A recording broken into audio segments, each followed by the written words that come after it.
Hey guys, keep it on the down low, but Overwatch is almost a year old and we really should totally send it all sorts of birthday wishes. It's grown so much in the year since its release, arguably even more than it changed in the beta stages. We wanted to take some time to think on how different Overwatch used to be. Hi, I'm Kyle Stover, or Alvalance on Twitter, with the Leaderboard, and we're going to look over what has changed in Overwatch since its earliest gameplay reveals to reflect on just how much Blizzard has tried to keep Overwatch balanced and fresh. If you've been following the game since the beta, grab your member berries and get ready for a trip down memory lane to back before the Sombra ARG, back before the turret reworks, back before the golden age of Lucio. We're going back to when Overwatch had a scoreboard. If you're newer to the Overwatch family, well, get ready to listen to a lot of "Back in my day, we only had one victory pose, and we were grateful," as we see just how far we've come in Overwatch, then versus now.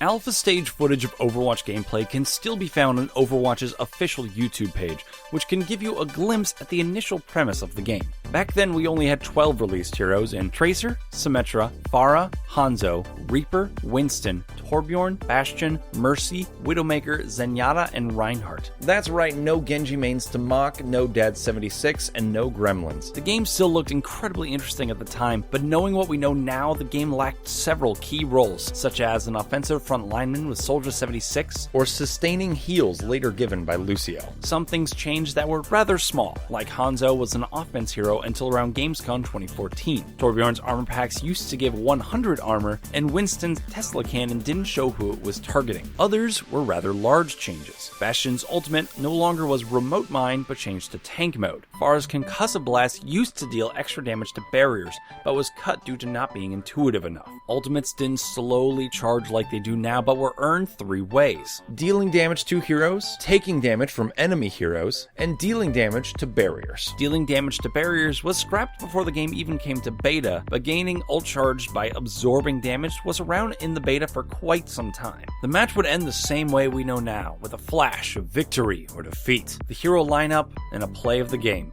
But after that, a scoreboard would pop up on the screen, ranking each player with a score we weren't sure how they earned. Characters whose abilities played more passive roles, like Reinhardt's barrier and Symetra's shields, could often be seen at the bottom, as they would be difficult for the game to track, so eventually this was scrapped for the lineup we have now. The alpha was a mysterious time for hungry fans. Every gameplay preview and ability overview was watched frame by frame to piece together whatever we could. Damage dealt, cooldown timers, voice lines, everything was cataloged. YouTubers and podcasters galore started to show up in feeds talking about how excited they were for a game that they had only been able to play if they were at a specific convention. And everyone was crossing their fingers hoping to get access to the closed beta. The elite and the lucky were allowed access to Overwatch's closed beta. Keys were given out to specific YouTubers, podcasters, and streamers, as well as family and friends of Blizzard employees. And there was much rejoicing. The game's roster was still not complete, but McCree,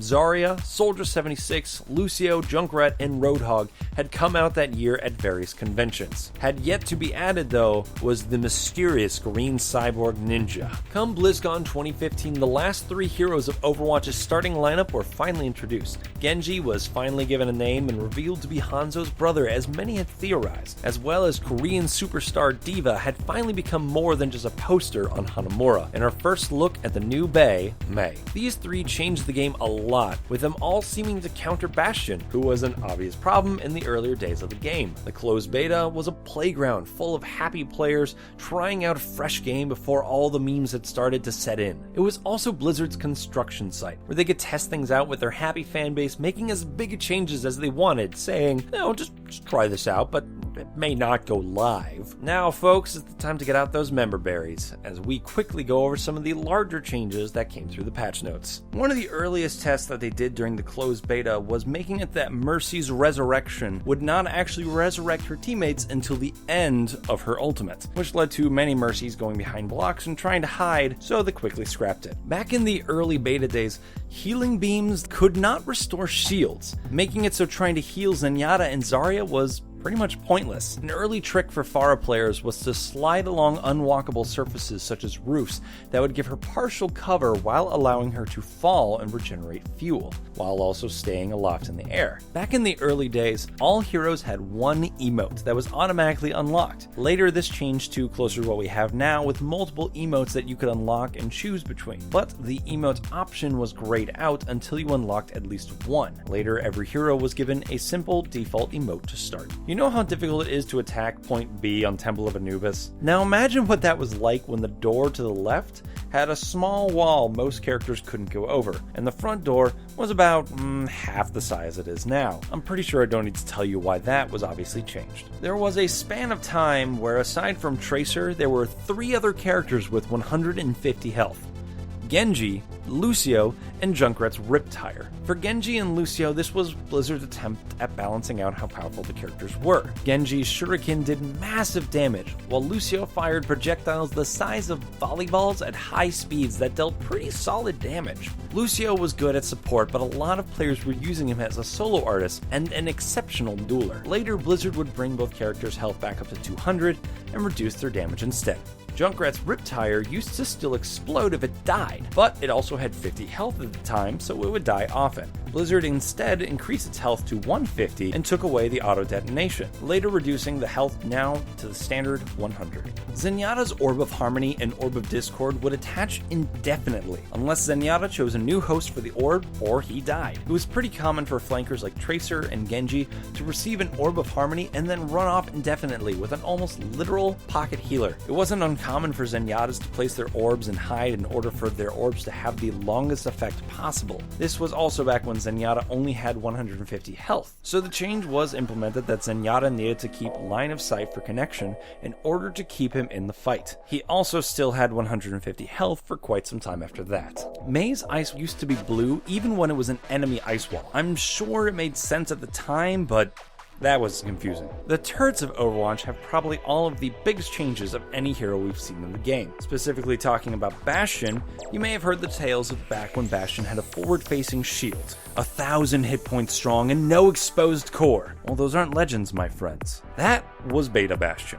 Yes, Bastion had half of a Reinhardt shield all to themselves, that unlike Reinhardt's barrier, recharged while still deployed if just untouched for a few seconds. This was meant to balance out Bastion's restricted mobility as they could only turn about 270 degrees and not look behind them while deployed in turret mode. Also, they had a rather slow transformation time. Around the holidays of 2015, back before we even had holiday events mind you, Blizzard gave Bastion a rework. No more shield, full rotation. Bastion could shoot all who came before it, but if you got the jump on Bastion, you could shoot the exposed core on its back for 3 times damage. That's right, 3 times damage. This was to counter Bastion gaining 150 armor when it turned into turret mode, but after the extra health was removed, the damage multiplier went down to 2 times like other weak points. Then recently, we got the new rework of Bastion's abilities allowing self-repair on the move while in combat, and a tighter spread in recon mode,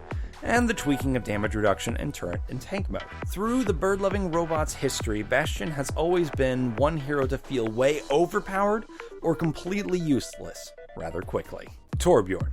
In the beginning, Torbjorn's turret didn't just take time to build, but scrap as well. Torbjorn has always been able to repair turrets for free, but Torbjorn would need to choose between using scrap to build up turrets or throw out armor packs. But with a resource pool maxing at 100, armor packs taking 50 of that, and scrap only coming from corpses, it was not a hard choice for Torbjorns to choose between upgrading their turrets or supporting their team. Back in early beta, you could build up your turret to level 3 permanently with enough scrap. While this made it hard for teams pushing into a Torbjorn nest, it also made it nearly impossible to play Torbjorn offensively. For some time, Molten Core didn't transform your turret, but did give you unlimited scrap metal, which allowed you to upgrade your turret rather quickly, and also led to armor pack spam near points. Luckily now, Torbjorn simply generates scrap and doesn't need to upgrade or repair his turret, allowing for easier turret construction and letting him use scrap for solely support purposes. Symetra. Many will remember Symetra's original kit allowed her to put shields on her teammates by default instead of her secondary ult ultimate doing it automatically. But back in the early days, Symetra's shield had an 8-second cooldown between castings. This would lead to lines of players waiting their turn to get their shield before the match would start.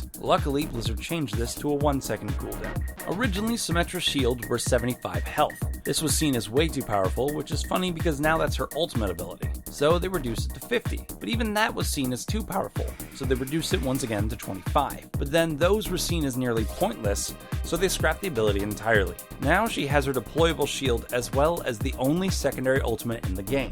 That is, so far. After all these notes and more, May soon came. Closed beta became open beta and floods of new players joined the fight. The game was as ready as it would ever be, and soon, May 24th, 2016 came, and Overwatch was launched to massive applause. Overwatch was live.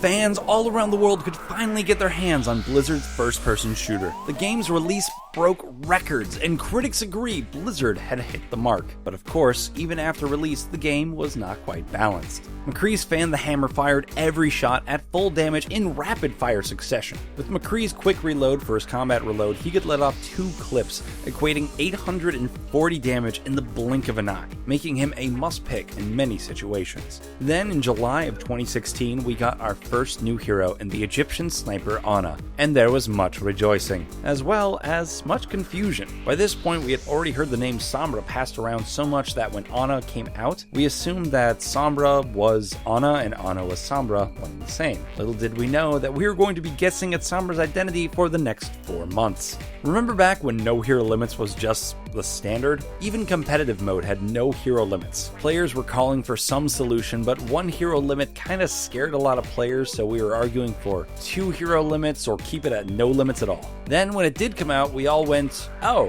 I guess this isn't really actually so bad. So eventually, 1 hero limit came to quick play, and we haven't looked back. D.va's defense matrix was reworked into the alt-fire we know now around the same time of Ana's release. Before then, it was an ability you could only activate once every 10 seconds. Remember how horrible it was back when D.va could kill herself with her own ultimate? I mean, it sort of made sense, but it was also frustrating too. Then in the summer of 2016, the Summer Games came out of seemingly nowhere as Overwatch's first event, coming with the game's first limited edition items and unique arcade mode with Lucio Ball. Back before Blizzard worked out the kinks, and we could only unlock skins instead of buying them. Possibly the best patch of all time, Blizzard diffused the GG-EZ trend by making the response turn to randomly generated responses. Thanks, Jeff. In the fall, in time for Halloween, Overwatch's second event, Halloween Terror, came out with the game's first PvE horde mode, Junkenstein's Revenge, as well as several cosmetic items and some legendary skins.